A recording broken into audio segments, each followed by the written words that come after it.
If your data source is inside folders, and you want to combine all the Excel files from such folders, you usually select this Combine button.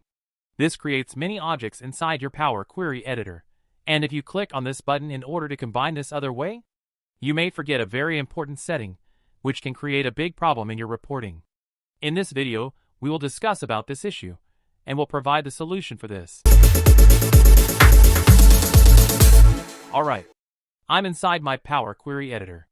And to combine all Excels from this folder, I will add this custom column with this basic function, Excel.workbook, use content, and then since my table has headers, I will write true. Next, you select data from this column. And then, you delete all other column apart from this one, expand this, and your connection is ready with that folder. Now it can combine all the Excel files of this same format. Before I show you the issue, let's load this table. Alright, I have these 32 rows from this file. Let me drag the total sales field to the reporting area. I have this 3.7 million sales from 2023 file. And now if I add this 2024 file to this folder and try to refresh this, it will combine this without any issue. You can see that rows has been increased. Now here is the problem. In an organizational project, we usually create such folders on SharePoint locations, where other people also has access to, or in many cases, some other person is updating this folder and informing you to refresh. They might be doing some ad hoc calculation or applying some filters to verify some values. And if you refresh at the same time, you may encounter this error. For this, you can inform them to close the file. But even if they do that, and you refresh it, you may be seeing such unusual records.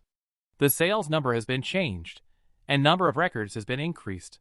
To fix this, first thing you do is to check for the files, and maybe they forgot to remove such filters, and you keep it in its original format.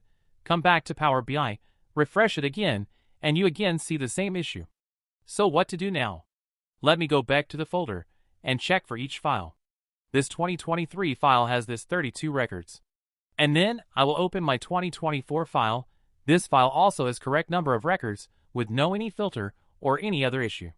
Go back to Power BI, hit the refresh button. And the result is same. What exactly is happening here? Your next approach would be to go inside Power Query Editor and see what is happening there. Click on the source, here is the initial table. Hit the refresh button. And I can see this 2024 file. Next we added this custom column. And at this step, it is showing one more table for year 2024.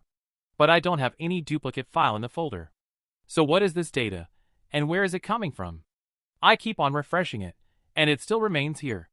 In order to fix this, double-click on this step, and add this hidden column to the table. Here I can see that this is some kind of hidden table. Such tables are automatically created when you apply some filters in your Excel, and if Power BI try to refresh at that time, it will bring that table as well as part of the folder's data. This gets stored somewhere in the cache memory and creates such problem, even if you have cleaned the files. So the best practice is to always unselect the hidden as true option from here. And then even if someone leaves the applied filters, it will not create any issue. Now I can even go to the folder, open any file, apply some filters, and save this file. Remember, I am not deleting any record. I am just saving the file with applied filters. Go back to Power BI and refresh it, and here we go. Such filters are no problem now.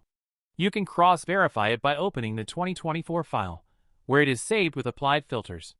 This solution can be very useful for your Power BI projects. Thanks for watching. If you like this video, please hit the like button. Subscribe to this channel for many such interesting videos on Power BI and Microsoft Fabric. Post your feedbacks and suggestions in comment